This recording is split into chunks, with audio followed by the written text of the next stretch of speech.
लेकिन जब अरविंद केजरीवाल ने चाहे शीला दीक्षित को करीबन 25,000 वोटों से हराया था, क्या कांग्रेस ने भी एक बार कहा था कि आम आदमी पार्टी ने इलेक्शन कमीशन को मैनिपुलेट किया है?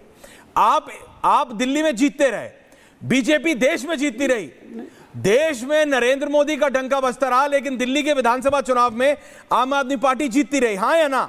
हाँ ना? क्या बीजेपी के एक भी नेता ने यह कहा कि ये लोग इलेक्शन, बिल्कुल ये लोग ईवीएम दिल्ली में आके कुछ साइड है इनका, कुछ साइड किक सेटिंग है इनकी, ये लोग दिल्ली में सेटिंग कर लेते हैं। जब आप जीत रहे थे तो वो इलेक्शन कमीशन ठीक थी, जब आप हार गए तो वही इलेक्शन कमीशन, वही रिटर्निंग ऑफिसर, वही मशीन जो आपको जिताती थी, वही झाड़ू जो बीजेपी के कमल के फूल को साइड कर देती थी, तो तब ठीक था। जब हार गए, कोई भी बटन दबाओ कमल ही दबता है। It doesn't make sense. अब मैं बोलूं? प्लीज बोलिए, क्विक। और फिर मैं बोलूं? बोलिए। अच्छा, आप बोलने दीजिए ना मुझे।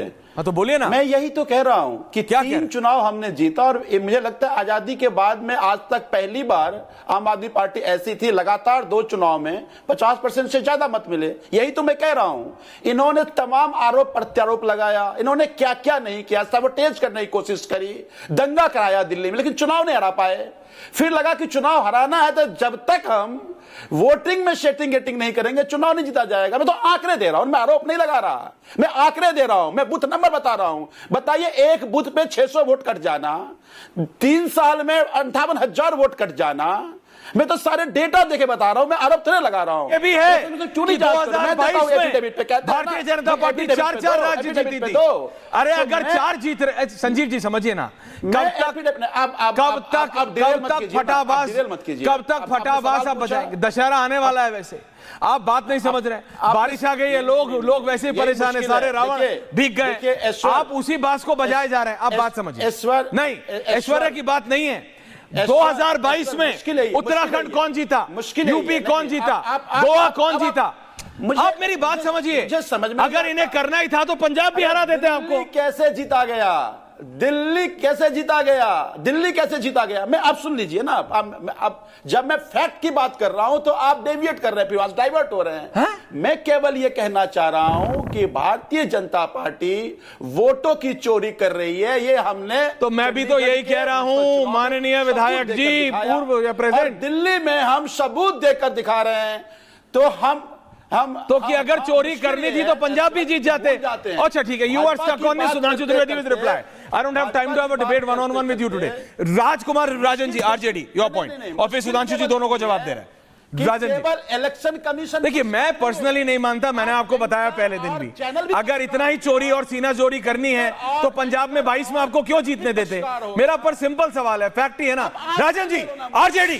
थैंक यू संजीव जी, मैंने आपको टाइम दिया, 2.5 मिनट दिया संजीव दादा। आंकड़े दे रहा हूं, डेटा दे रहा हूं। अच्छा ठीक है, तो मेरे भी तो आंकड़े ही थे ना। राजन जी, ओके। आरजेडी ऐश्वर्या जी, दादा। ऐश्वर्या जी देखिए, कुछ भी बातें कर रहे हैं, जो विमर्श आप कर रहे हैं अभी, वह विमर्श का हिस्सा देश का युवा वर्ग है। शायद सुधांशु जी भूल गए हैं कि आपने कभी 2 करोड़ नौकरी देने की बात की थी उन युवा वर्ग को। आज वह युवा वर्ग जो जिसके पास नौकरी नहीं है, जो बेरोजगार है, दर दर का ठोकर खा रहा है, उस आशाओं का और आकांक्षाओं को न मिलने के कारण उसके मन में जो निराशा का भाव है, तो वह युवा वर्ग कहां जाए? आखिर वो अपने अधिकार और अपने कर्तव्य बोध के लिए, अपने मेहनत और संघर्ष करने के लिए जब वह पढ़ाई करता है, एग्जाम देता है, पेपर लीक हो जाता है, उसको नौकरी नहीं मिल रही है, वही युवा वर्ग जब रोड पर अपने अधिकारों की लड़ाई के लिए लड़ता है, आप उसे उपद्रवी कह जाते हैं, जैन जी कह जाते हैं। सवाल है, कभी संसद भवन में लोहिया जी ने कहा था जब सड़कें सुनी हो जाती है संसद आवारा हो जाती है। यह युवा वर्ग जो है जब रोड पर आता है, उसको आप उसके साथ क्या व्यवहार करते हैं? तानाशाह के जैसे व्यवहार करते हैं। बिहार में आए दिन आप देखिए, जो बेरोजगार है, जो एसटीईटी का एग्जाम होता है, जो शिक्षक कर्मी है, अपने अधिकारों के लिए युवा वर्ग है, वह पेपर लीक होता है तो वह रोड सड़कें पर आता है, उसको मार के तोड़ के उसके हाथ पांव तोड़ दिया जाता है।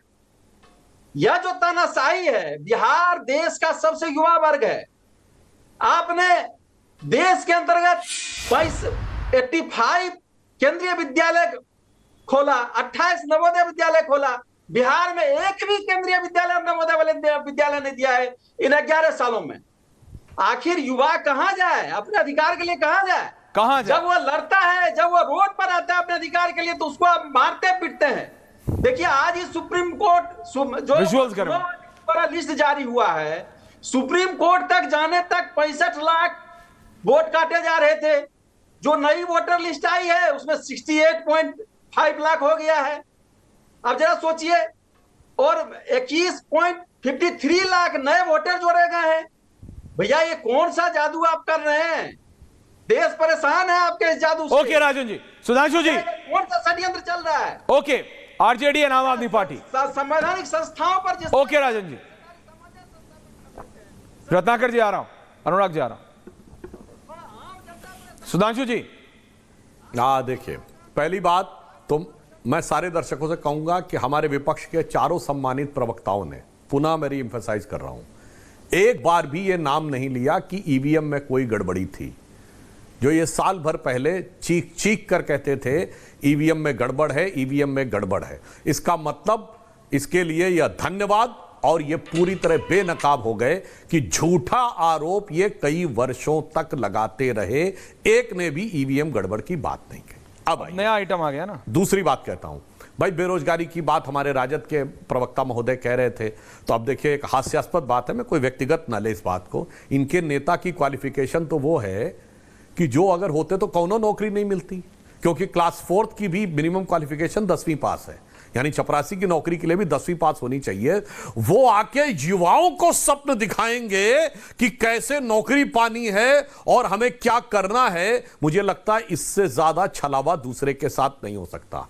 हमारे झा साहब जो आम आदमी पार्टी के हैं, मैं पूछना चाहता हूं भाई साहब, आपने वाकई रिकॉर्ड बनाया था, 67 सीटें मिली थी। भारत के इतिहास में किसी राजनीतिक दल को 96% बहुमत कभी नहीं मिला, और सेकंड अटेम्प्ट में 90% बहुमत आपको, 62-63 सीटें मिली, आज तक किसी को नहीं मिला।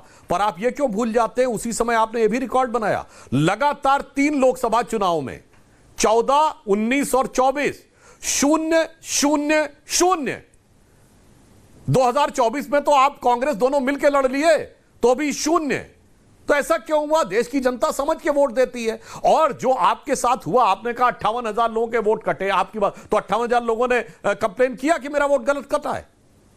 जिसका वोट अगर सही होगा तो उसे कंप्लेन करेगा ना कि मेरा वोट इस कारण से कटा है, दिखाइए 58,000 कंप्लेन कहां है। ये होता है प्रॉब्लम, और कुछ नहीं है। आपको आपके बदले हुए चरित्र, वो जो था मुझे चाहिए जन लोकपाल की टोपी जो आपने जनता को पहना दी, और वो जो वैगन आर में चलते थे और वो मुसड़ी हुई शर्ट पहन के, वो 10 रुपए का रोनाल्ड का पेन लेके और फिर शीश महल में जाके रहे, उस बदले चरित्र ने हटाया साहब। संजीव झा जी, बदले हुए चरित्र ने आपको हराया, मगर कोई मानने को तैयारी नहीं है। नहीं, वो बिना वजह की बात के ऊपर सारी की सारी बात किए चले जा रहे हैं, क्योंकि अब नया, इसीलिए मैं कहना चाहता हूं। जी बोलिए, क्या कहना चाह रहे हैं? मैं सिर्फ एक लाइन में कहना चाहता हूं, ये सारे दल आज तक कभी भी आत्मावलोकन नहीं करते अपनी किसी भी हार या पराजय का, जैसे हम हार और जीत दोनों के बात करते हैं।